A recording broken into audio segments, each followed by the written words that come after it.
Hello everyone, कैसे हो आप सभी। आई होप आप सभी अच्छे होंगे। तो आज हम एक पोएम के बारे में डिस्कस करेंगे जिसका नाम है to India my native land, जो लिखी गई है H.L. डिरियोडो के द्वारा। ये फेमस राइटर हैं।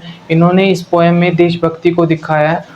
पहले मैं थोड़ा सा इंट्रोडक्शन बताऊंगा पोएम के अंदर क्या हुआ है और किस बारे में बात करी गई है, समराइज करूंगा। फिर लाइन टू लाइन एक्सप्लेनेशन और लास्ट में एक इम्पोर्टेंट क्वेश्चन मिलेगा जो आपको पेपर में एज इट इज़ लिखना है। तो ये हमारा सीक्वेंस रहता है। इस पोएम में डिरियोडो ने अपने दुख और दर्द को बताया है कि किस तरह भारत पर ब्रिटिशर्स का राज था, और ये भी बताया है कि वो कितना ज़्यादा प्यार करता है अपनी जन्मभूमि भारत के साथ। इसलिए वो इसे आज़ाद देखना चाहता है और साथ ही ये भी चाहता है कि यहाँ के लोग खूब तरक्की करें और पुराने समय में भारत की जो चमक थी उसे वापस लेके आना हमारा राइटर चाहता है।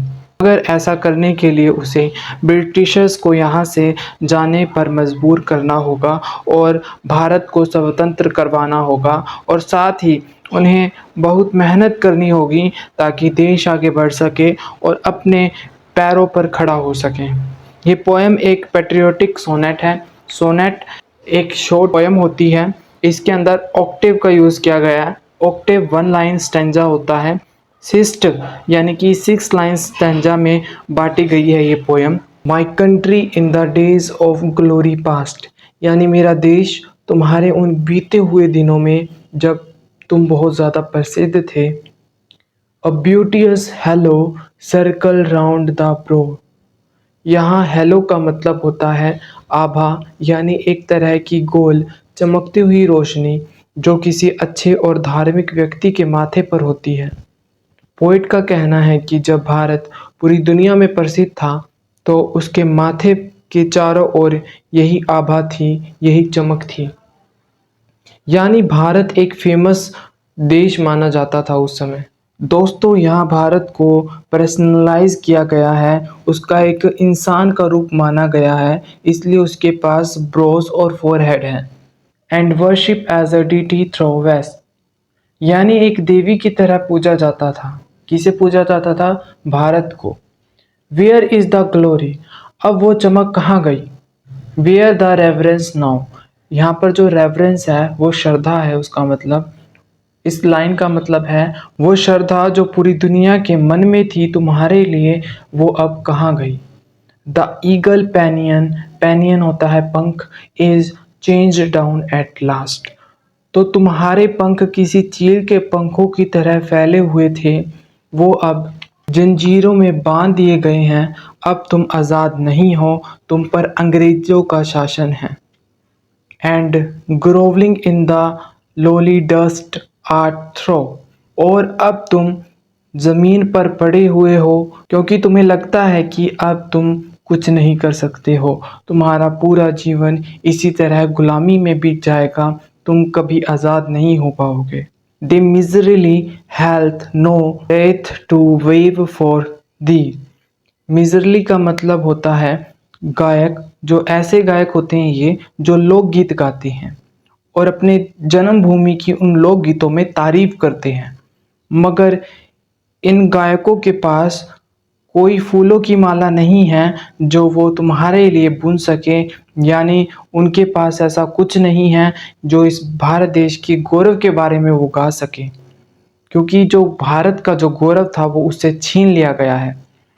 अब वो गुलाम है ब्रिटिशर्स का, और इसलिए अब कोई तुम्हारी तारीफ नहीं होगी, वो तुम्हारी तारीफ के लिए कोई गाना नहीं गा सकते। Save the sad story of the misery, वो अगर कुछ गा सकते हैं तो वो है तुम्हारे दुख की कहानी, कि किस तरह तुम्हारा गौरव खो चुका है और तुम अब एक गुलाम हो गए हो और अपनी आज़ादी पाने के लिए पाने की सही से कोशिश भी नहीं कर रहे हो। ये सिर्फ दुख की बात है और यही वो गा सकते हैं। Well let me dive in the deeps of time, खैर मुझे वक्त की गहराइयों में जाने दो, यानी मुझे समय में पीछे जाने दो। And brings from out the age that have rolled, और उन बीते हुए समय को और उन बीती हुई यादों को मुझे वापस लाने दो। A few small fragment of those weak sublime, जो कि उन बिखरे हुए मलबों के छोटे टुकड़े हैं, यानी जो समय में बीत गया है उसका वो एक छोटा सा हिस्सा है। Which human I may never more behold, जो कि इंसानी आँखों ने इसे पहले कभी नहीं देखा हो। तुम्हारे इतने गौरव और चमक को पहले कभी नहीं देखा होगा।